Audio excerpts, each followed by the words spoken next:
نحمده ونصلي على رسوله الكريم أما بعد فأعوذ بالله من الشيطان الرجيم بسم الله الرحمن الرحيم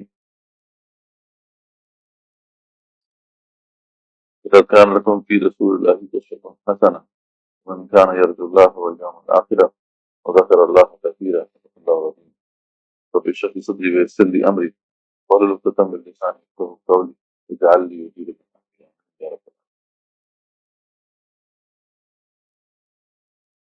جو ہمارے سیشنز تھے اس حوالے سے ہو چکے ہیں رسول اکرم صلی اللہ علیہ وسلم کی سیرت کیا ہے، اس حوالے سے ہم نے پہلے لیکچر میں یہ سمجھا تھا کہ رسول اکرم صلی اللہ علیہ وسلم کو سمجھنے سے پہلے ہمارے لیے ضروری ہے کہ ہم انسان کو صحیح معنوں میں سمجھ لیں، انسان کو ہی صحیح طریقے سے نہیں سمجھا گیا، کیونکہ رسول اکرم صلی اللہ علیہ وسلم انسانیت کی معراج ہیں، تو جب تک کہ انسان کو نہیں سمجھا جائے گا اور انسان کی عظمت کا صحیح معیار نہیں جانا جائے گا تو ہم رسول اکرم صلی اللہ علیہ وسلم کو بھی صحیح طریقے سے نہیں دیکھ پائیں گے۔ تو وہ ہم نے کریکٹ کیا تھا جو بھی ایک مسکنسیپشن ہے اس حوالے سے کہ انسان کی جو حیثیت ہے، اصل ہے، وہ تو بس روحانی ہی ہے، ٹھیک ہے۔ بعض لوگوں نے کہا کہ نہیں یہ صرف حیوانی یا جسمانی ہی ہے، لیکن انسان جو ہے ان دونوں کا مجموعہ ہے، اور ان دونوں کو اگر سامنے رکھیں، ان دونوں پہلوؤں کو، تو پھر ہمیں معلوم ہوتا ہے کہ عظمت کا معیار کیا ہونا چاہیے، اور اس کے لحاظ سے دیکھا جائے تو رسول اکرم صلی اللہ علیہ وسلم کے عظیم ترین انسان قرار پاتے ہیں۔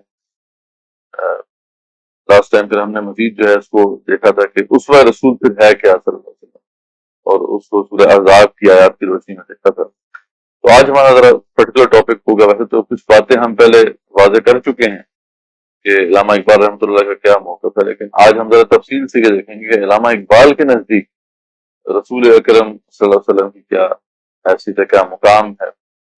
تو اس لحاظ سے جب ہم کلام اقبال کا مطالعہ کرتے ہیں تو ہمیں بالکل واضح ہو جاتا ہے کہ، اور یہ سب لوگ جانتے ہیں، جتنے بھی لوگ جو اقبال کو پڑھتے ہیں، اقبال کے شارحین ہیں یا ان کے اوپر تنقید کرنے والے ہیں، سب جانتے ہیں کہ علامہ اقبال رحمۃ اللہ علیہ کی تمام شاعری اور ان کی تمام نثر جو بھی کچھ لکھا ہے انہوں نے، اس کا جو بنیادی نقطہ ہے جس کے اوپر وہ تمام تفصیلات وہ ایڈ کرتے چلے جاتے ہیں، وہ خود ہی ہے، ٹھیک ہے نا۔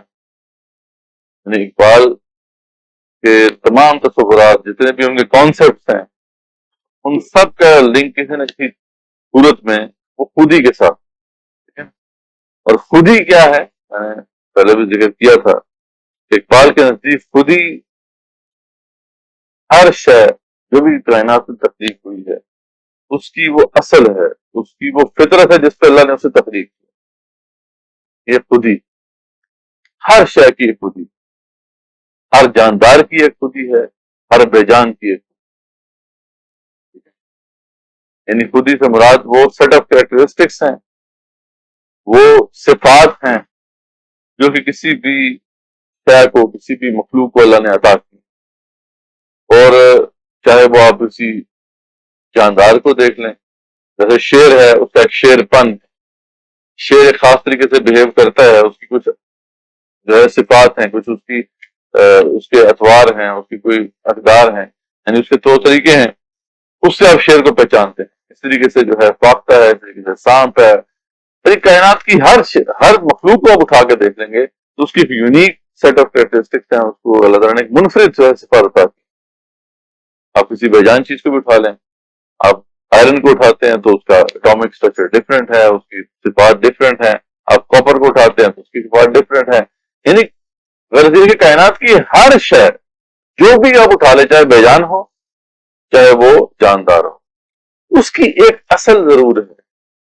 اقبال اسے خود ہی کہتے ہیں، اور اقبال کہتے ہیں کہ وجود بھی کسی بھی شے کا اسی صورت برقرار رہ سکتا ہے جب تک کہ وہ شے جو ہے وہ اپنی اس اصل سے اویئر رہے، آشنا رہے، اور صرف آشنا ہی نہیں ہوتی کافی، بلکہ وہ اس کو ایکسپریس بھی کرتا رہے۔ شعر اس وقت تک شعر ہے جب تک کہ وہ اپنے اس شعر پن سے اویئر رہے، آشنا رہے، اور اپنے اس شعر پن کا اظہار بھی کرتا رہے، ٹھیک ہے نا۔ اب شعر جو ہے وہ اگر وہ دھاڑتا نہیں ہے، وہ اگر چیرتا پھاڑتا نہیں ہے، ٹھیک ہے، اور اس کی آنکھوں میں ہیبت نہیں ہے، اس کے پنجے مضبوط نہیں ہیں، تو وہ شعر تو نہیں ہے۔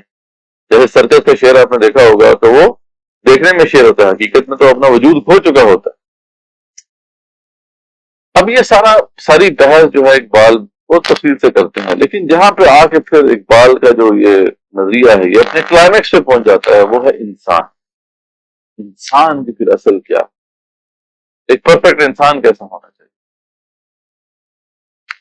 اس کو پہلے اچھی طریقے سے ہمیں سمجھنا، کیونکہ انسان کی جب اصل ہمیں سمجھ میں آ جائے گی تو پھر ہم یہ کام کر سکتے ہیں، یہ ایک تحریک چلا سکتے ہیں، اس پہ کوشش کر سکتے ہیں کہ انسان اپنی اصل سے اویئر ہو اور اس کو ایکسپریس کرنا شروع کرے، کیونکہ اقبال کا پورا مقدمہ ہی یہی ہے، وہ اسی مسئلے کو ہائی لائٹ کرتے ہیں کہ اس وقت جو سب سے بڑا کرائسس ہے وہ یہی ہے کہ انسان اصل میں اپنے آپ سے ہی ان اویئر ہو چکا ہے، وہ انسان کو اپنے بارے میں پتہ ہی نہیں ہے کہ وہ کون، ٹھیک ہے، سب سے بڑا کرائسس یہی ہے اس دور کا۔ تو اب یہ اس پہ بڑی بحث جو ہے آپ کو ملتی ہے جب ہم پڑھتے ہیں، علامہ اقبال کو بھی پڑھتے ہیں، انہوں نے بڑی تفصیل سے اس پہ بات کی ہے، لیکن اگر آپ ایسٹرن اور ویسٹرن ٹریڈیشنز کو دیکھیں، چاہے وہ مشرقی جو اقوام ہیں ان کے اندر جو بھی سوچنے سمجھنے والے حلقے ہیں ان کے بارے میں جب آپ پڑھتے ہیں، یا اگر ویسٹرن اقوام میں بھی جو بڑے بڑے فلاسفرز ہیں، تھنکرز ہیں، ان کو پڑھتے ہیں، تو ان سب نے اس پہ کلام کیا ہے۔ ظاہر بات ہے یہ کوئی ایسا سوال تو نہیں ہے کہ جسے اگنور کر دیا جائے کہ انسان کی اصل حقیقت کیا ہے، تو لوگوں نے مختلف جو ہے اپنے تصورات پیش کیے۔ تو کسی نے جو ہے جیسے شوپن ہائر، وہ اس کا ایک نظریہ ہے کہ جینیس، اصل انسان تو جینیس ہوتا ہے، اس کے نزدیک تو ظاہر بات ہے جو ماڈلز ہیں انسانیت کے وہ پھر پلاٹو ہے، سقراط ہے، سوکریٹس ہے، اس طرح کے لوگ ہیں جو کہ ذہین لوگ، تو وہ کہتے ہیں کہ اصل انسان تو وہ ہوتے ہیں، ٹھیک ہے، وہ کارلائل کا تصور ہے کہ اصل انسان تو وہ ہوتے ہیں جو ہر قوم کے ہیرو ہیں، جو بھی ہیرو بن گیا وہ اصل انسان۔ اس کا ایک نظریہ جو ہے جو بیسٹ میں بہت زیادہ مشہور ہوا وہ نیشے کا تھا، تو وہ اوبر ونش کہتا ہے، اسے سپر مین کہتا ہے، وہ کہتا ہے کہ اصل انسان وہ ہے جو کسی بھی قسم کی جو ہے نا اخلاقیات کا پابند نہیں ہوتا، بلکہ وہ طاقت حاصل کرتا ہے، سب سے پاورفل ہوتا ہے، وہ خود ڈیسائیڈ کرتا ہے کہ کیا رائٹ ہے اور کیا رانگ ہے، تو وہ جو ہے نا اصل انسان۔ تو انسان کے مختلف تصورات رہے، جب رسول اکرم صلی اللہ علیہ وسلم کی جب ہم بات کر رہے ہیں، جس کانٹیکس میں ڈسکشن ہم کر رہے ہیں، یہ علامہ اقبال رحمۃ اللہ جب اس مقام پہ پہنچے تو انہوں نے اپنے ذہن کو یا جو بھی انہوں نے سوچا ہوا تھا اس کو ایک طرف رکھا اور قرآن مجید کی ان تعلیمات کو حفظ جاں بنا لیا کہ اللہ تعالیٰ نے واضح کر دیا تھا سورہ 3 کے اندر کہ اعوذ باللہ من الشیطان الرجیم بسم اللہ الرحمن الرحیم والتین والزیتون وطور سینین وهذا البلد الامین لقد خلقنا الانسان فی احسن تقویم، یعنی یہ جو قسم کھائی گئی ہے تین اور زیتون اور طور سینین کی، یہ اصل میں یہ انجیر اور جو ہے وہ اولیوز اور ان کی قسم نہیں کھائی جا رہی، بلکہ یہ اس سرزمین کی قسم کھائی جا رہی ہے جہاں پہ یہ چیزیں کثرت سے ملتی ہیں، یعنی تین اور زیتون کی جو سرزمین ہے وہ فلسطین اور شام کا علاقہ ہے۔ تو اللہ تعالیٰ یہاں پہ جب بھی قسم کھاتے ہیں اس مخلوق کو بطور گواہ کے طور پر پیش کر رہے تھے، یہ اللہ تعالیٰ کی سنت، ٹھیک ہے، تو یہاں پہ اللہ تعالیٰ اس کو بطور گواہ کے پیش کر رہے ہیں اس بات پر جو آگے آ رہی ہے، وہ تین ہی زیتون، ٹھیک ہے، یعنی تین اور زیتون کی سرزمین شام اور فلسطین کا علاقہ اس بات پر گواہ ہے، کس بات پر؟ وہ آگے آئے۔ اچھا، پھر طور سینین، یہ جو طور پہاڑ ہے وہ بھی اس بات پہ گواہ ہے، اور پھر تیسری جو بات ہے وہ یہ بلد الامین جو ہے، یعنی یہ مکہ جو ہے، یہ بھی اس بات پر گواہ ہے، کس بات پر گواہ ہے کہ یقیناً اللہ تعالیٰ نے انسان کو بہت احسن تقویم سے پیدا کیا، حالانکہ قسمیں کھائی گئی ان جگہوں کی جہاں پہ اللہ نے انبیاء بھیجے علیہ، لیکن آگے ذکر کیا کہ انسان کو ہم نے اعلیٰ تقویم پیدا کیا، تو معلوم ہوا کہ انسانیت کی اصل کیا ہے، پھر کلیئر ہو گیا، وہ انبیاء رسول علیہ السلام کی جب، اور جس کا سب سے اکمل اور جو ہے کامل نمونہ رسول اکرم صلی اللہ علیہ وسلم کی ذات۔ تب آپ کو معلوم ہو گیا ہوگا کہ اقبال کے نزدیک رسول اکرم صلی اللہ علیہ وسلم، ان کے نزدیک رسول اکرم صلی اللہ علیہ وسلم انسانیت کے کامل اور اکمل مجسم، انسانیت اگر ہم پہچانیں گے تو رسول اکرم صلی اللہ علیہ وسلم کو پہچانیں، جو جتنا زیادہ رسول اکرم صلی اللہ علیہ وسلم کے قریب تر ہے وہ اتنا ہی انسان ہے، جو جتنا ان سے دور ہے اتنا ہی وہ غیر انسان، وہ انسانیت سے دور ہے۔ اب اس کو بڑی تفصیل سے اقبال نے مختلف مقامات پہ جو ہے ایکسپلین کیا۔ ان کی جو مشہور ایک نظم ہے وہ آپ سب لوگوں نے سنی ہوگی کہ ہر لحظہ ہے مومن کی نئی شان ہے۔ مرد مومن اقبال کا جو انسان کا تصور ہے، انسان کی جو اصل ہے اقبال کے نزدیک وہ مرد مومن کا تصور، اور اس کو بڑے خوبصورتی سے انہوں نے جو ہے مرد مسلمان ان کی جو نظم ہے اس کے اندر واضح کیا۔ تو اس کو ذرا سمجھنے کی کوشش کرتے ہیں کہ اقبال کیا یہاں پہ کرتا ہے، اور آپ جیسے جیسے اس کو سمجھتے جائیں گے تو آپ کے سامنے یہ بات واضح ہوتی جائے گی کہ رسول اکرم صلی اللہ علیہ وسلم ہی بیسیکلی ان کے نزدیک وہ بہترین ہے۔ تو اقبال کہتے ہیں کہ ہر لحظہ ہے مومن کی نئی شان، نئی گفتار میں کردار میں اللہ کی برہان۔ کہ مومن کیا ہوتا ہے، مرد مومن کیا ہوتا ہے؟ کہ مومن وہ ہوتا ہے کہ جس کی جو ہر لمحہ ایک نئی شان میں ہوتا ہے، وہ سٹیگننٹ نہیں رہتا۔ یہ نہیں ہے کہ وہ بس ایک چیز اس نے اچیو کر لی اور بس اس پہ اتفاق کر کے بیٹھ گیا۔ انسان جو ہے وہ ہر آن جو ہے نئے مقاصد طے کرتا ہے اور اس کو اچیو کرتا ہے، نئے نئے نظریات پیش کرتا ہے، یعنی ہر لمحہ جو ہے اس کا ڈائنامک ہوتا ہے اور اس کی شان نرالی ہوتی ہے۔ اور اگر اس کی گفتار میں دیکھیں، چاہے وہ جب بات کرتا ہے اس سے آپ اندازہ کریں، چاہے وہ اس کا کردار ہو، ان دونوں سے جو ہے اللہ یاد آ جاتا ہے۔ مرد مومن کو دیکھ کر اللہ یاد آ جاتا ہے، کیونکہ وہ اللہ رب العزت کے موجود ہونے پر سب سے بڑی دلیل ہوتا ہے۔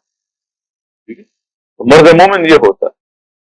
اگر یہ بات ہے، اس کو اگر کانٹیکس میں رکھیں تو اصل میں یہ رسول اکرم صلی اللہ علیہ وسلم کی جو ہے نا صفات بیان ہو رہی ہے کہ جب ان کو کوئی دیکھتا تھا تو اللہ یاد آ جاتا۔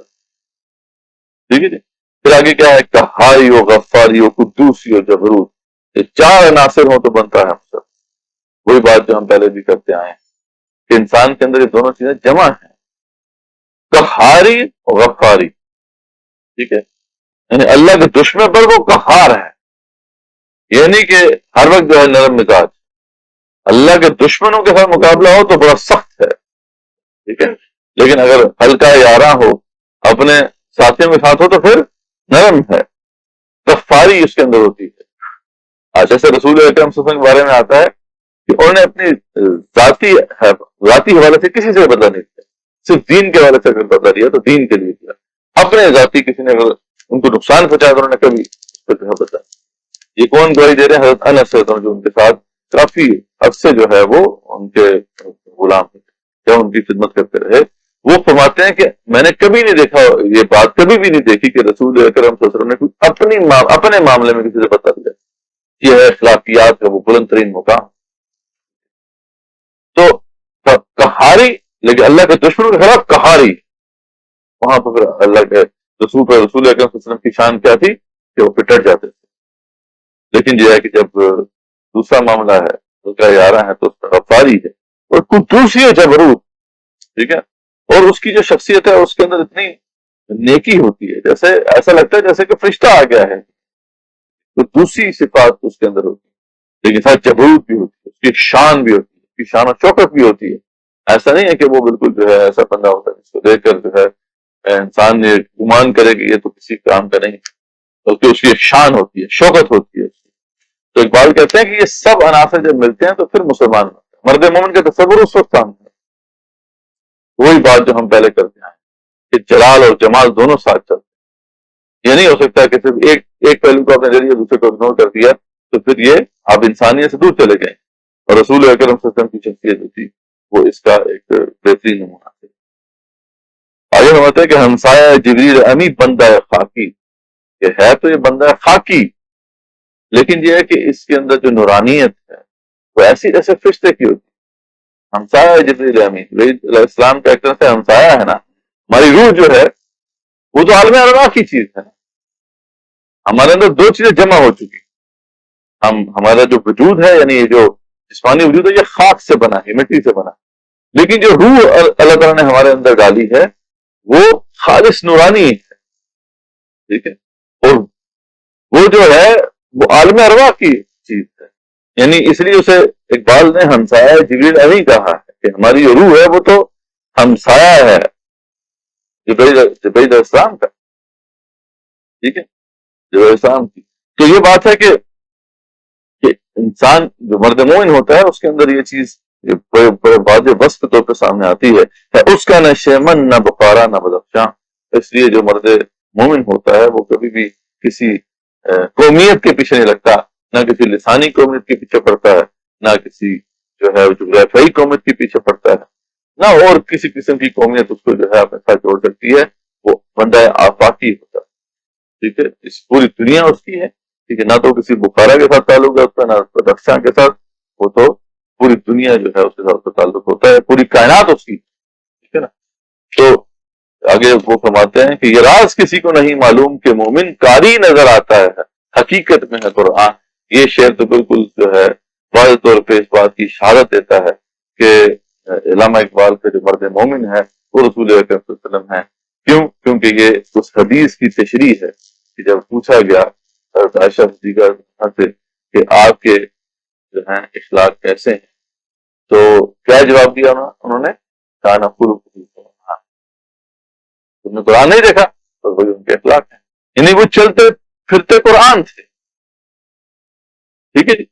تو یہ جو اقبال نے واضح کر دیا یہاں پر کہ ان کے نزدیک مرد مومن جو ہے رسول اکرم صلی اللہ علیہ وسلم کی تفسیر, اور قدرت کے مقاصد کا یار اس کے ارادے, دنیا میں بھی میزان, قیامت میں بھی میزان. یعنی قدرت کے جتنے بھی مقاصد ہیں وہ اس کے ارادوں سے وجود بخشتے ہیں. ان کو جو ہے مرد مومن کے ارادوں سے وجود ملتا ہے. یہ تو اقبال کا بڑا زبردست تصور ہے. خود ہی ہو کر بلند تھا کہ ہر تقدیر سے پہلے خدا بندے سے پوچھے بتاتے ہوئے اقبال کے نزدیک جو مرد مومن ہے وہ تقدیر کا پابند نہیں کیا. یہ بات بڑی اہم. اس بات کو جو ہے اگر ہم سمجھیں گے تو پھر بات آگے بڑھے گی.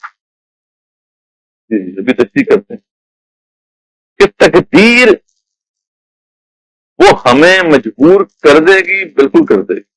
وہ تقدیر تو اللہ کا فیصلہ ہے. تقدیر جو ہے جو لکھا ہوا ہے وہ تو لکھا ہوا ہے, وہ ہمیں مجبور کر دے گا. میں جو بھی چاہتا ہوں یہ میٹر نہیں کرتا, جو اللہ چاہتا ہے وہ میٹر کرتا ہے. ٹھیک ہے, ہوگا وہی جو اللہ چاہے گا, اس میں تو کوئی شک کی بات نہیں. لیکن مجھ سے تقاضا کیا ہے اللہ تعالیٰ کا, یہ امپورٹنٹ بات. مجھ سے تقاضا اللہ کا یہ نہیں ہے کہ تم تقدیر کی پابندی کرو. تقدیر میں فار ایگزامپل میں ایگزامپل سمجھاتا ہوں. تقدیری معاملات چلتے رہتے ہیں. جیسے فار ایگزامپل آپ کے سامنے ایک سیناریو پیدا ہوتا ہے کہ آپ کا بچہ جو ہے نماز نہیں پڑھ رہا. دین میں لکھا ہوا ہے کہ وہ نماز نہیں پڑھ رہا, لیکن آپ کا حکم کیا ہے؟ نماز پڑھواؤ اس سے. ٹھیک ہے. تو اقبال کہتے ہیں کہ ہم جو ہے نا مرد مومن جو ہے وہ اللہ کی تقدیر کی پابندی کرنا اس پہ لازم نہیں. ہاں تقدیر اسے سرنگوں کر لے گی, غلط بات, لیکن اس نے فالو نہیں کرنا تقدیر کو. اس نے کیسے فالو کرنا؟ اس نے اللہ کے حکم کو فالو کرنا. اس کے لیے اللہ کے حکم شریعت کو فالو کرنا ضروری. ایک تو یہ بات جو ہے اقبال واضح کرتے ہیں کہ مرد مومن تقدیر کا پابند نہیں, وہ اللہ کے حکم کا پابند. بلکہ ایک دو بڑے واضح الفاظ میں بیان کرتے ہیں کہ تقدیر کے پابند نباتات و جماعت. تقدیر کی پابندی کرنا تو لازمی ہے پودوں کے لیے, بے جان اشیاء کے لیے. ان کے لیے یہ تقدیر کی پابندی کرنا لازمی. مومن فقط احکام الہی کا ہے پابند, وہ صرف اللہ کے احکامات کا پابند. بلکہ کئی مقامات پہ تو تقدیر کے خلاف لڑنا ہے. اس مسئلے کو سمجھ تو پیشن جو تقدیر میں لکھا جا چکا ہے اول تو ہمیں پتہ بھی نہیں. اقبال کہتے ہیں کہ اول تو بڑی تفصیل سے انہوں نے اپنی نثر میں بھی اس کو ایکسپلین کیا. اول تو یہ ہے کہ تقدیر کے بارے میں ہمیں انفارمیشن دی بھی نہیں گئی. ہم کیسی کر سکتے ہیں نا, تو جب اس کے بارے میں انفارمیشن بھی نہیں دے گی تو ہم مکلف تو نہیں ہیں. ہاں لیکن اس کی انفارمیشن ہمیں تفصیلی دی گئی ہے کہ تمہیں کرنا کیا, اللہ کا حکم شریعت واضح کیا گیا. اس کے برعکس معاملہ ہے, آپ دیکھیں کہ فرشتوں کا فرشتوں کو تقدیر کے معاملات سکھائے گئے. شریعت کی پابندی کرنا ان کے لیے لازم نہیں. اگر ملک الموت جو ہے اسرائیل، اس کو تو حکم ہی ہے بندے مارو، یہ شریعت کا حکم تو نہیں ہے نا. جو جس کو حکم دیا گیا ہے اس کے بارے میں اس کو علم بھی دیا گیا ہے. جب اقبال کہتے ہیں ہمیں علم ہی نہیں دیا گیا، نہ ہم اس کے مکلف ہے، تو ٹینشن کیوں لیتے ہیں ہم تقدیر کی؟ ایک سطح یہ ہے. اس سے اگلی سطح اقبال یہ کہتے ہیں، یہ بات یاد رکھو کہ تقدیر کس نے لکھی ہے؟ اللہ نے لکھی. کیا اللہ معاذ اللہ مجبور ہے اس کے آگے؟ کیا اللہ مجبور ہے اس کے آگے؟ نہیں ہو سکتا. جب اللہ تعالیٰ مجبور نہیں ہے اپنی تقدیر کے آگے، تو ایک مرد مومن اللہ سے دعا کر سکتا ہے کہ نہیں کر سکتا کہ اللہ تعالیٰ تو نے جو تقدیر میں لکھا تو تقدیر ہے. تو مرد مومن تو دعا کا اللہ تعالیٰ نے ایسا ذریعہ دیا ہے جس کے ذریعے سے وہ کوئی بھی تقدیر تبدیل کروا سکتا ہے. اقبال کہتے ہیں مرد مومن کو اپنے اس مقام کو سمجھ.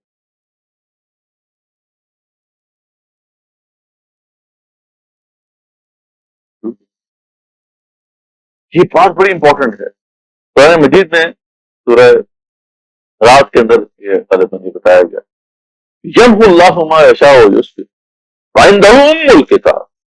اللہ کہتے ہیں کہ ہاں میں نے ہی ام الکتاب، میرے پاس ہے تقدیر، میں نے لکھی ہوئی، لیکن میں جس کو چاہوں باقی رکھوں، جس کو چاہوں مٹا دوں، کہ میرے پاس ام الکتاب.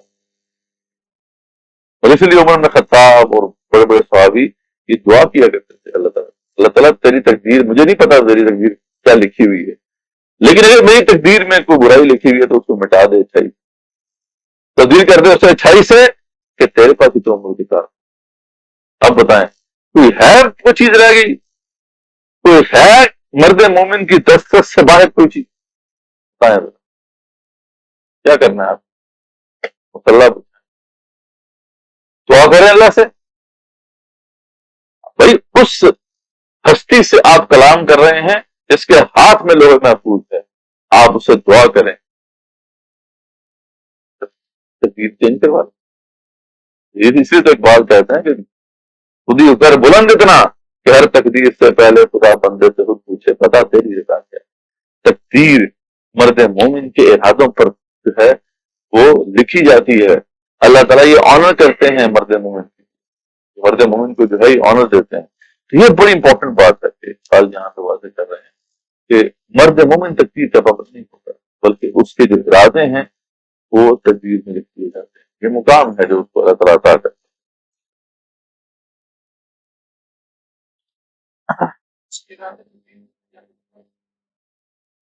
مطلب یہ ہے کہ جب انسان مرد مومن ایک اور انداز میں اس کو سمجھے، ایک مرد مومن جو ہے اپنے آپ کو اتنا بلند کر دیتا ہے کہ اب وہی سوچنا شروع کر دیتا ہے جو اللہ تعالیٰ چاہتا ہے. اب جب مرد مومن سوچتا ہے، اللہ سے کہتا ہے کہ اللہ تعالیٰ میں چاہتا ہوں کہ اس دنیا میں تیرا دین کا غلبہ ہو، میں چاہتا ہوں کہ تیرا دین جو ہے وہ ہر گھر میں پہنچ جائے، تو یہ جو اس کی سوچ ہے وہ اللہ تعالیٰ کی منشا کے عین مطابق ہوتی ہے. تو اللہ تعالیٰ مرد مومن کے اس ارادے کو تقدیر بنا دیتا، تقدیر میں رکھ دیتا ہے. تو بات وہی ہے کہ انسان جو ہے وہ اتنا بلند مقام رکھتا ہے، لیکن صحیح معنی میں اگر اللہ اپنے اس مقام کو پہچانے تب، ورنہ تو پھر اس کی کوئی حیثیت نہیں. تو یہ سب صفات جو ہیں یہ کہاں سے انہوں نے اخذ کی؟ یہ رسول اکرم سے. ایک تو یہ بات ہم نے اچھی طریقے سے سمجھ لی کہ علامہ اقبال کا جو جتنا بھی کلام ہے، ان کی جتنی بھی نثر ہے، اس کا بنیادی نقطہ جو ہے وہ خودی ہے، اور ان کے نزدیک انسان کی جو خودی ہے وہ رسول اکرم صلی اللہ علیہ وسلم کی شخصیت ہے. جو جتنا ان کے قریب تر ہے وہ اتنا ہی انسان ہے، جتنا ان سے دور ہے وہ اتنا ہی غیر ہے. ٹھیک ہے، تو ایک تو یہ پہلو ہمیں سمجھنا آ گیا. اب دوسرا پہلو جو ہے تھوڑا سا مشکل ہے اس کو سمجھنا، ٹیکنیکلی تھوڑا سا وہ ہمیں اس کو سمجھنا ہوگا. وہ اقبال یہ فرماتے ہیں کہ رسول اکرم صلی اللہ علیہ وسلم جو ہیں ان کے بارے میں ایک تصور ہمارے ہاں بڑا مشہور رہا ہے ہمارے اسلاف میں، کہ اگر رسول صلی اللہ علیہ وسلم نہ ہوتے تو اللہ تعالیٰ دکھائیے اخلاق کو تخلیق. ویسے تو اس کو ایک اور اینگل سے بھی آپ سمجھ سکتے ہیں، یہ سب کائنات، یہ سب کچھ کس کے لیے بنایا گیا؟ انسان کے لیے بنایا. اور انسانیت کے سب سے کی جو معراج ہے رسول اکرم صلی اللہ علیہ وسلم ہے، تو یہ کہنا جو ہے کوئی وہ غلط بات نہیں ہے کہ سب کچھ کیوں بنایا گیا ہے رسول اکرم صلی اللہ علیہ وسلم کے لیے. تو یہ بات جو ہے ہمارے اسلاف یہاں بڑی مشہور رہی. اقبال کے نزدیک جو ہے یہ بہت بہت امپورٹنٹ بات ہے، اور اسی کی بنا پر انہوں نے پھر ایک دوسرے نقطے کو واضح کیا. اس لیے اقبال فرماتے ہیں کہ جب کلمہ کن کہا گیا تھا نا، جب کلمہ کن کہا گیا تھا تو اس کلمہ اللہ تعالیٰ نے کہا تھا، اس کلمہ کن نے بہت کچھ تخلیق کرنا تھا. ٹھیک ہے، اس کلمہ کن کا آغاز آپ سمجھنے کہ وہ جو بگ بینگ جس کے بارے میں آج کہتے ہیں بگ بینگ ہوا اور کائنات وجود میں آئی، اور آہستہ آہستہ پھر وہ مخلوقات وجود میں آتی گئی، اور آج تک یہ سلسلہ جاری ہے. ٹھیک ہے، کن فیکون کی صدائیں جو ہیں وہ تو گونج رہی ہیں اور سلسلہ جاری. لیکن اقبال کہتے ہیں جب یہ کلمہ کن اللہ نے کہا تھا تو اس کلمہ کن کا بھی اس کی بھی ایک انتہا تھی. اس کلمہ کن نے بھی مختلف چیزیں تخلیق کرنی تھی، لیکن آخر کار وہ ایک خاص انتہا تک اسے پہنچنا ہے، اور اس کے بعد پھر یہ کائنات کو ختم کر دیا جائے. یہ پروسیس ہے. آپ کہتے ہیں کہ وہ انتہا کیا، وہ انتہا اقبال کے نزدیک وہ انتہا رسول اکرم صلی اللہ علیہ وسلم. کیا خوبصورت انداز میں وہ فرماتے ہیں کہ آیا کائنات کا مانی تیری یاب تو، نکلے تیری تلاش میں قافلہ رنگ ہو. اے رسول اکرم صلی اللہ علیہ وسلم، اگر کائنات کو ایک آیت سمجھ لیا جائے تو اس کا وہ معنی جو دیر میں کھلے گا، ابھی تو نہیں کھلا، دیر میں کھلے گا، وہ معنی آپ ہی کی تلاش میں قافلہ ہے رنگ بو چلے. یہ جو قافلہ ہے رنگ بو سے مراد یہ ہے کہ وہ جو کائنات بنتی چلے گئی، مخلوقات بنتی چلی گئی، یہ سب جو سلسلہ چلتا جا رہا ہے، آخر کار جو ہے اس کا ایک اینڈ ہے. یہ اس کو تخلیق کرنے کے لیے یہ سب کچھ بنایا گیا ہے، وہ بیسیکلی آپ ہیں. ایک اور اینگل سے اس کو اقبال واضح کرتے ہیں کہ جو کچھ بھی خیر کبھی ایگزسٹ کرتی تھی یا کر رہی ہے یا کرے گی، جو بھی بھلائی خیر ہے، اس کی انتہا رسول اکرم.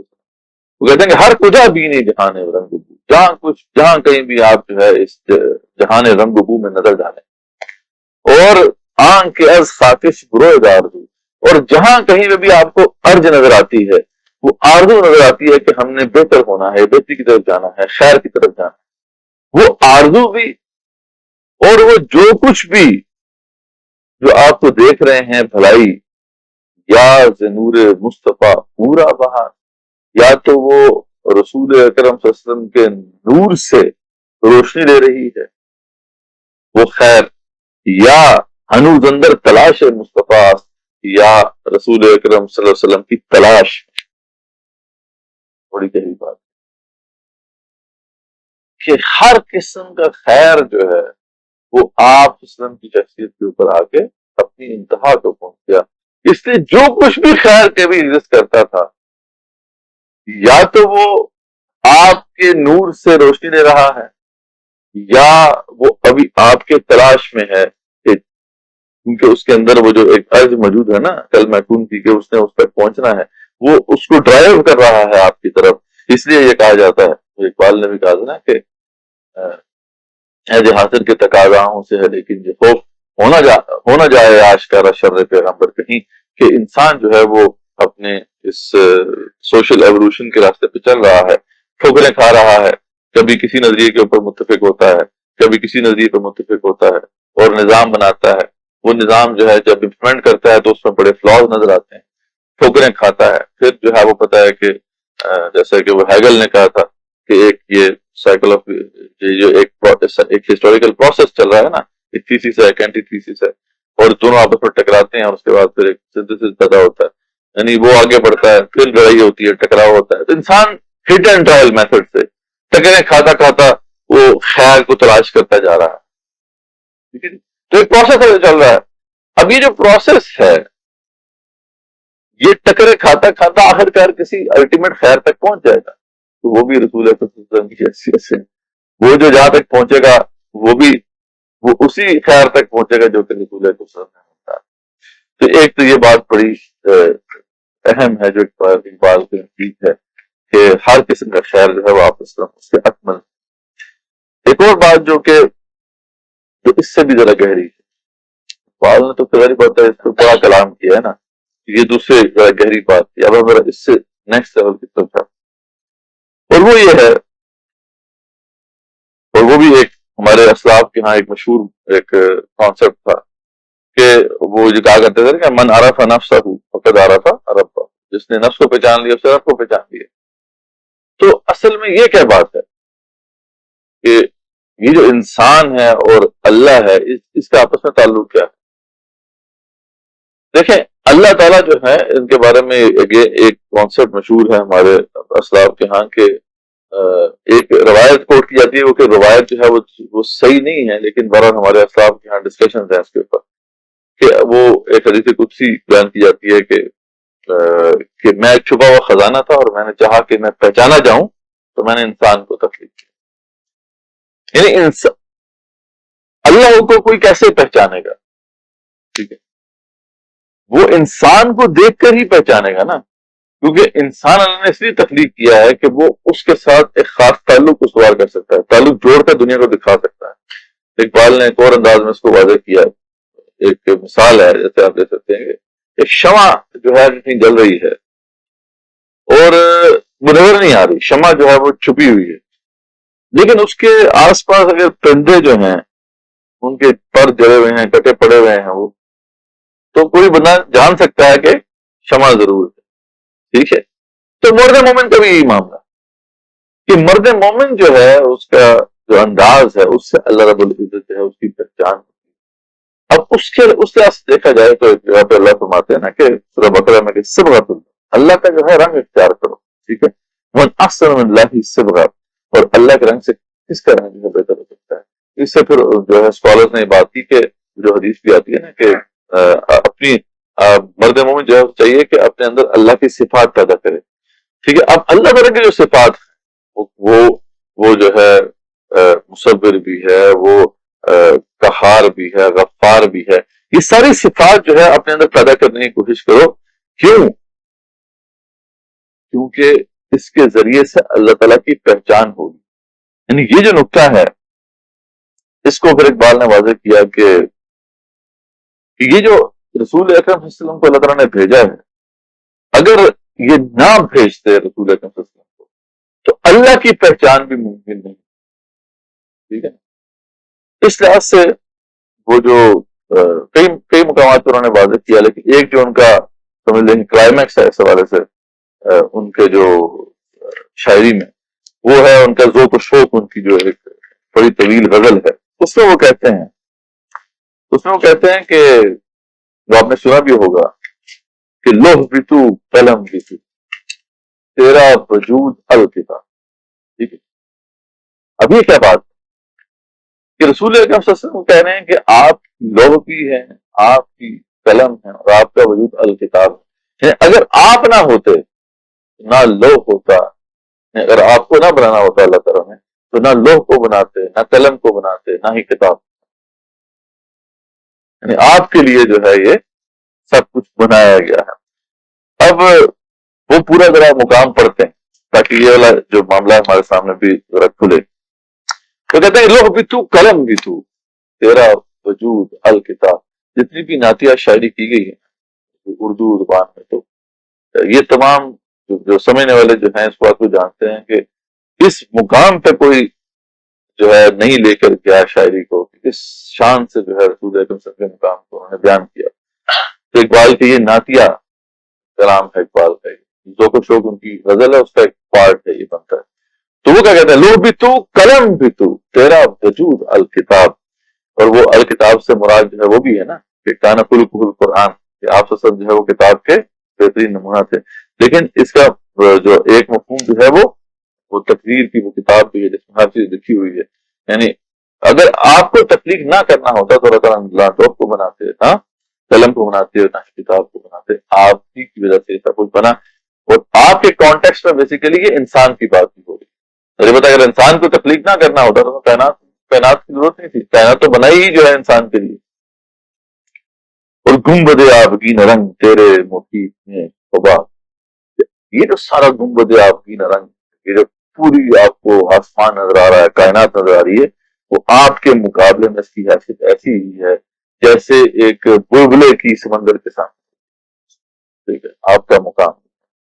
پھر آگے سمجھتے ہیں کہ عالم آب و خاک میں تیرے ظہور سے فروغ، ذرہ ریگ کو دیا تو نے طلوع آفتاب.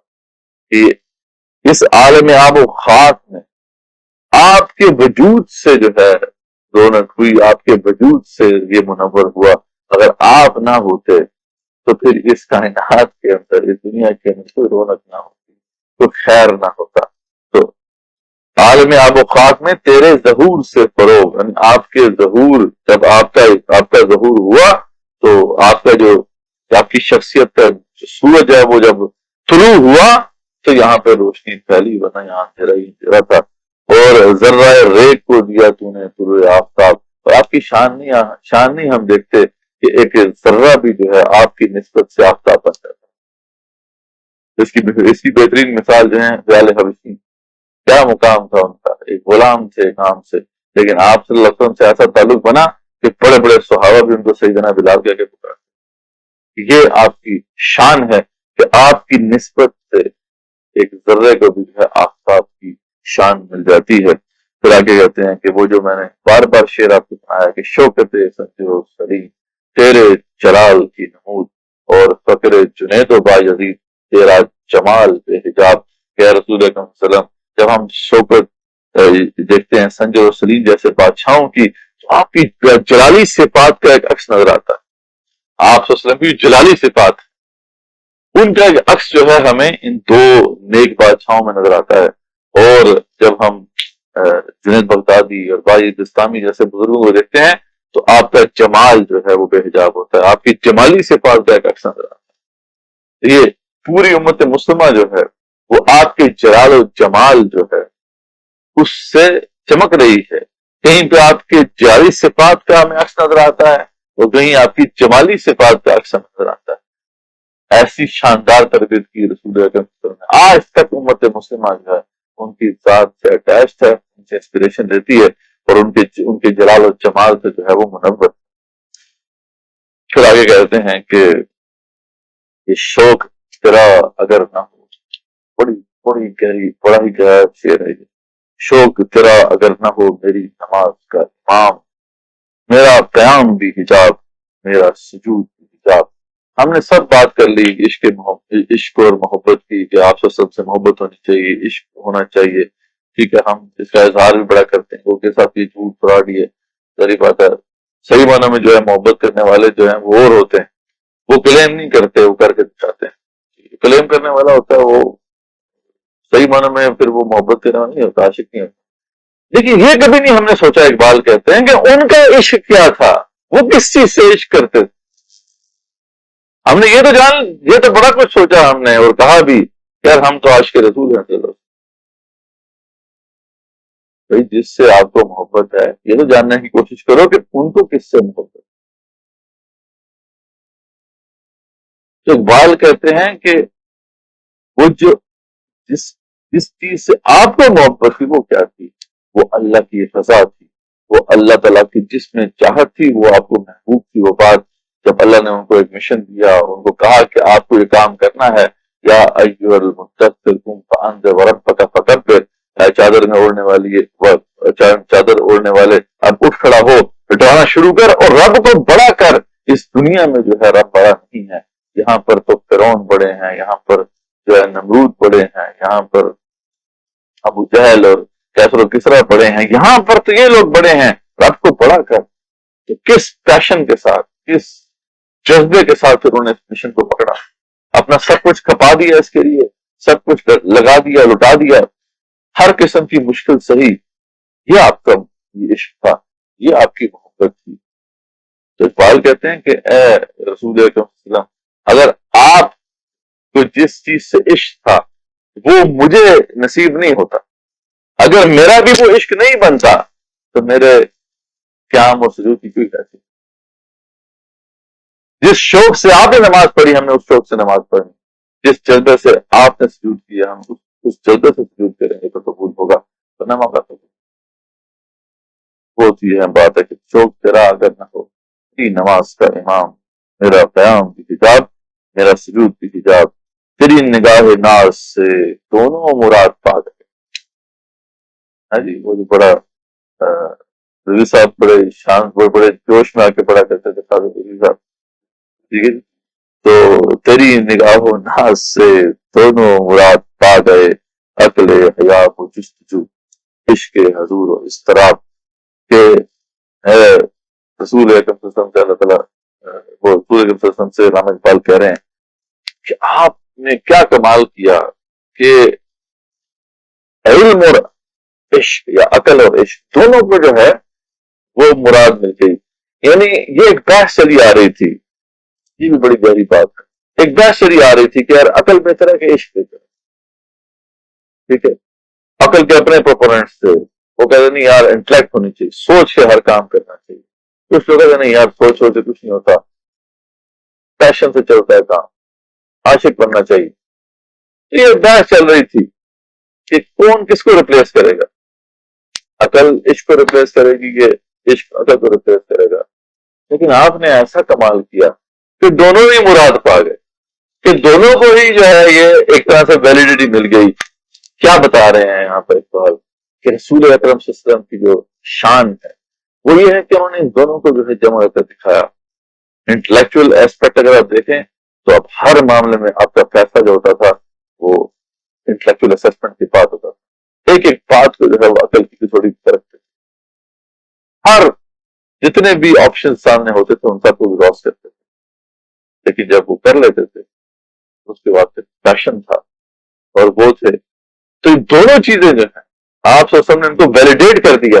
اور بات یہی ہے کہ دونوں ساتھ ہی ہونی چاہیے. اقبال ایک جگہ پہ کہتے ہیں کہ لازم ہے کہ دل کے پاس رہے پاس پانے عقل لیکن کبھی کبھی سے تنہا. عقل جو ہے اس کی لمیٹیشن لیکن عقل ضروری ہے کہ انسان جو ہے وہی بات ہے کہ عقل کی بنیاد پہ ہی تو صحیح راستے کا تعین کرے گا نا. اب وہ سوچیں ایک بندہ کہتا ہے میں نے عقل استعمال نہیں کرنی تو وہ تو پھر بیوقوف ہے. اسے ہر بندہ جو ہے اپنا استعمال کرتا رہے گا اپنے مقاصد کے لیے. تو عقل کا استعمال ضروری ہے بھائی. عقل کا استعمال وہیں سے شروع ہو جاتا ہے جہاں سے آپ سچے دین کو جو ہے سلیکٹ کرنا ہے. یہاں تو کئی ادیان پھیلے ہوئے ہیں. اللہ تعالیٰ کیا فرماتے ہیں سوچو غور کرو ان فی خلق السماوات والارض واختلاف الليل والنهار لآیات لأولی الالباب یقیناً جو ہے زمین و آسمان کی تخلیق اور رات اور دن کے آنے جانے میں سوچنے والوں کے لیے عقل رکھنے والوں کے لیے نہیں ہے. عقل استعمال کرو اللہ تعالیٰ فرماتے بلکہ ایک جگہ پہ اللہ تعالیٰ نے فرمایا کہ بڑا تکوم علیہ صلی بالعلم ان السمع والبصر والفؤاد كل اولئک کان عنہ مسئولا کہ دیکھو اس چیز کے پیچھے مت لگو اس کا تمہیں علم نہیں دیا گیا. تمہیں تباہ ہو گئی جب انہوں نے جو ہے توہمات کے پیچھے کرنا پسند کیا.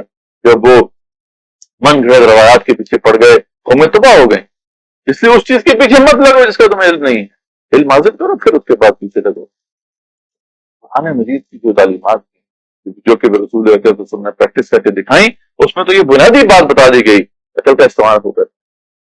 عقل کی لمیٹیشن ہے اسے یاد رکھیں. عقل ایک خاص حد تک آپ کا ساتھ دیتی ہے جب آپ نے ایک بہت بڑا مشن پکڑ لیا ہو ایک بہت بڑی ذمہ داری آپ نے کندھوں پہ لے لی ہو تو کچھ دیر کے بعد کچھ عرصہ جو ہے اس راستے پہ چلنے کے بعد عقل یہ فیصلہ دیتی ہے کہ یہ ڈویبل نہیں یہ اب نہیں ہو سکتا جان دو. لیکن پھر اللہ تعالیٰ نے ایک بار انسان کو ایک چیز ادا کی ہے پیشن. عاشق جب ہوتا ہے تو پھر وہ یہ نہیں دیکھتا کہ عالم واقعہ میں اسباب ہیں یا نہیں.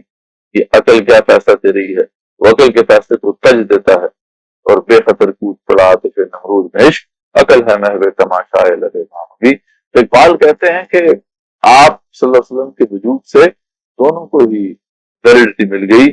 دونوں ضروری ہیں دونوں کو ساتھ لے کے چلنا ہوگا تبھی کامیابی ہوگی.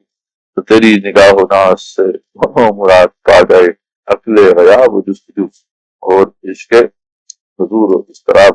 یہ دونوں صفات ہیں آگے اس کی تفصیل ہے لمبی کہ عقل جو ہے اس کے اندر غیاب اور جو چیزیں ہوتی ہے، عقل کے اندر ایک سیکرٹ چیز ہوتی ہے، یعنی آپ اسی چیز کے پیچھے پڑتے ہیں، اس کے نالج حاصل کرنے کی کوشش کرتے ہیں جہاں پہ آپ کو مسٹری لگتی ہے، آپ کو پوری انفارمیشن نہیں مل رہی تو آپ علم حاصل کرنے کی کوشش کرتے ہیں، اور اس میں پھر جو ہے جستجو ایک اسٹرگل ہے، آپ کو اس انفارمیشن کو فائنڈ کرنا ہے۔ لیکن عشق میں جو ہے حضور و اضطراب ہوتا ہے۔ عشق میں یہ ہے کہ جو بھی آپ جس مشن کو پانے کی کوشش کر رہے ہوتے ہیں، جس چیز سے بھی آپ کو عشق ہوتا ہے، آپ اس کو امیڈیٹلی جو ہے پانے کے لیے تیار ہوتے ہیں ہر لمحہ۔ آپ اس کے لیے جو ہے دوئی نہیں ہوتی، اس سے جو ہے ایک ڈسٹنٹ ڈریم کے طور پہ آپ کے سامنے نہیں ہوتا، بلکہ آپ کے نزدیک وہ بالکل عین موجود ہوتا ہے۔ تو آخر میں جو ہے وہ کہتے ہیں کہ اسی سلسلہ کلام میں کہتے ہیں کہ تیرا و تار ہے جہاں گردش آفتاب سے، طبع زمانہ تازہ کر جلوہ بے حجاب سے۔ اس لیے رسول اکرم صلی اللہ علیہ وسلم جو ہے جتنی بھی جو مادی اشیاء، جتنی بھی کائنات ہے اور اس کی جو مٹیریل ایسپیکٹس ہیں، وہ تو منور ہو رہے ہیں سورج سے، لیکن یہ قلوب کو کون منور کرے گا؟ یہ تو مادی چیزیں ہیں، ان کو تو وہ سورج جو ہے منور کر رہا ہے۔ تو اے حبیب، اے اللہ کے رسول صلی اللہ علیہ وسلم، آپ اپنے جلوہ بے حجاب سے ان دلوں کو بھی منور کر دیجیے جو کہ اس سے پوچھ چکے ہیں۔ تو برحال یہ ایک اور بڑا اہم پہلو ہے جس کو ہم نے یہاں پہ دیکھا، اور اس کے ساتھ ایک اور پہلو جو ہے اس کو بھی ہم دیکھ لیتے ہیں۔ اقبال نے جو ہے جب بھی رسول اکرم صلی اللہ علیہ وسلم کو دیکھا تو وہ انسانیت کے نمائندے کے طور پہ دیکھا ہے۔ یہ بات بڑی اہم ہے کہ آپ صلی اللہ علیہ وسلم کی جو بھی اچیومنٹس ہیں، یہ ہمیں سب کو فخر ہونا چاہیے کہ وہ انسان کی اچیومنٹ ہے، کہ وہ انسانیت کی معراج ہے، انسانیت کے سب سے ٹاپ پر وہ موجود تھے، اور انہوں نے جو کچھ بھی اچیو کیا وہ ہمیں ایک کانفیڈنس دیتا ہے۔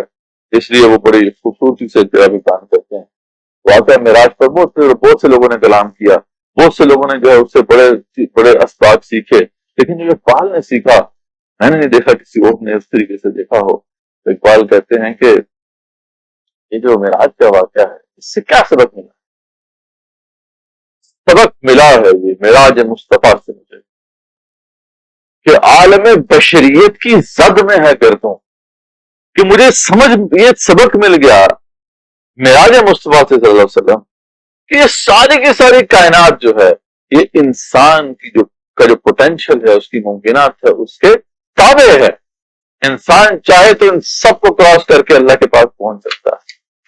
ٹھیک ہے، یہ مجھے سبق ملا کہ رسول اکرم صلی اللہ علیہ وسلم یہاں سے گئے اور تمام ساتوں آسمان کراس کر کے سدرۃ المنتہا تک پہنچے، اور ایک روایت کے مطابق اس سے بھی آگے گئے، ایک ایسے مقام تک پہنچے جہاں پہ کلموں کی چہچہاہٹ کی آواز آ رہی تھی، اور پھر اللہ سے ہم کلام ہوئے، جنت دیکھی، دوزخ دیکھی۔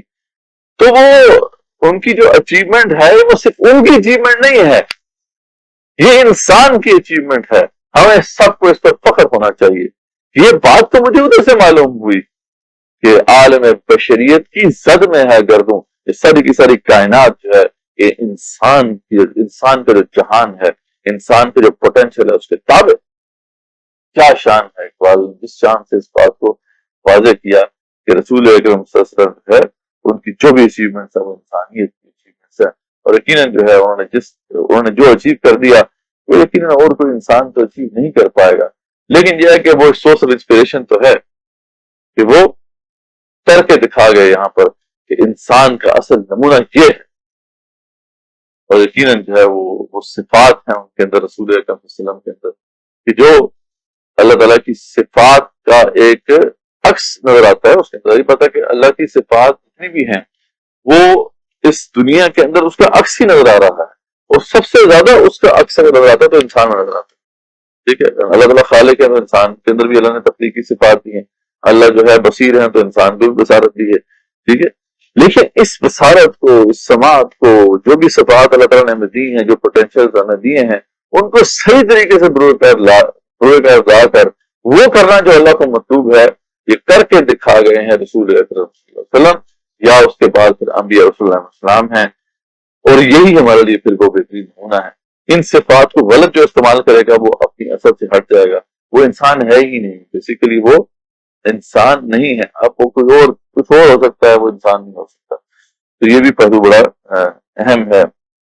بلکہ اقبال نے ایک اور بڑا امپورٹنٹ کانسیپٹ تھا کہ یہ جو بات میں نے کی ہے کہ اگر آپ نہ ہوتے تو ہم اخلاق کو تسلیم نہ کرتے، تو اقبال نے نا اس سے ایک پوری ٹرم ایجاد کی، وہ کہتے ہیں لولاکی، ٹھیک ہے، لولا کا ماں فرق تو اخلاق، یہ وہ ہے نا وہ جو مقولہ مشہور ہے کہ اگر آپ نہ ہوتے تو ہم اخلاق تخلیق نہ کرتے، تو انہوں نے جو ہے لولاکی جو ہے نا ایک صفت بنا دی مرد مومن، اور وہ جو ہے پہ بڑی خوبصورتی سے یہ اس کو بیان کرتے ہیں ان کے، بلکہ وہ قطعات ہیں جس میں وہ ان سب معاملات کو بیان کرتے ہیں، امت مسلمہ کے جو حالات ہیں اس کو، تو کہتے ہیں تیرا اندیشہ اخلاقی نہیں، یا مرد مسلمان تیرے ساتھ کیا ہوا کہ تیری سوچ جو ہے وہ اخلاقی نہیں ہے، تیری سوچ بڑی محدود ہو چکی، گلوبل تھنکنگ تیری نہیں ہے، تیری پرواز لولاکی نہیں، تیری پرواز میں لولاکی نہیں ہے، کہ لولاکی پوری صرف بنا دی انہوں نے مرد مومن کی،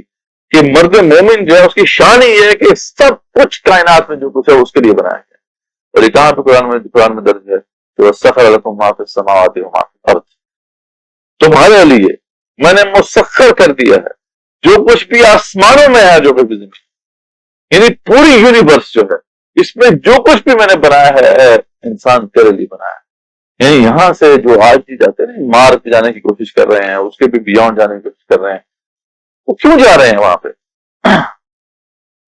کیونکہ وہاں پہ بھی کوئی اگر چیز پڑی ہوگی میرے فائدے کی، وہ انسان کے فائدے کی، پلوٹو بھی چلے جائیں آپ جو پرانی فاردسٹ پلانٹ ہے یہاں کا، وہاں پہ بھی ہمارے فائدے کی چیز پڑی ہوگی، یہ اللہ نے ہمیں بتا دیا۔ اقبال کہتے ہیں کہ ایک مرد مومن کی تو شان لولاکی ہونی چاہیے، اس کو پتہ ہونا چاہیے کہ ساری کی ساری کائنات اس کے لیے بنائی گئی، وہ کہتے ہیں کہ تیری پرواز لولاکی ہے، اور یہ معنی اصل شاہینی ہے تیری آنکھوں میں بے باکی نہیں، یہ معنی کہ تیری اصل تو شاہین ہی ہے، تجھے شاہین بنایا تھا اللہ تعالیٰ نے، لیکن تیری آنکھوں کی بے باکی ختم، اور محبت کا جنوں باقی، مسلمانوں میں خوب باقی، صفیں کج دل پریشاں سجدہ بے ذوق، کہ جذبے اندروں باقی، بہت کلام انہوں نے کہا کہ مرد مومن کا حال کیا ہو گیا، تو وہ اس آپ کی اس شان کو انہوں نے ایک مرد مومن کی صفت بنا دیا، صفت الولاکی، اور اس پہ بہت سے اشعار ہونے کہے۔ تو آج کنکلوڈ کرتے ہیں آج کا جو یہ ہمارا لیکچر ہے، انشاءاللہ نیکسٹ ٹائم جو ہے ظاہری بات ہے یہ جو روزہ مقدس میں ہو رہا ہے اس حوالے سے کچھ ہم بات کریں گے، تو یہ 3 ہفتوں سے ہم اس موضوع کے اوپر بات کر رہے تھے، خیر اس پہ تو جتنا مرضی کلام کیا جائے کم ہے، جبکہ وہ ہستی جن کے بارے میں ہم بات کر رہے ہیں ہر قسم کا خیر، ہر قسم کا جلال اور جمال ان کی شخصیت پہ جمع ہے، تو کیا ہے وہ کون سی محفل ہے جس میں اس پہ جو حق ادا کیا جا سکے گا؟ تو جو ہے اسی پہ کنکلوڈ کرتے ہیں دعا کے ساتھ، اللہ تعالیٰ ہمیں بھی وہ عشق نصیب فرمائے جو رسول اکرم صلی اللہ علیہ وسلم کا عشق ہے، تاکہ ہم اسی راہ پر، اسی شان، اسی جذبے سے کاربن ہیں جس طریقے سے وہ تھے۔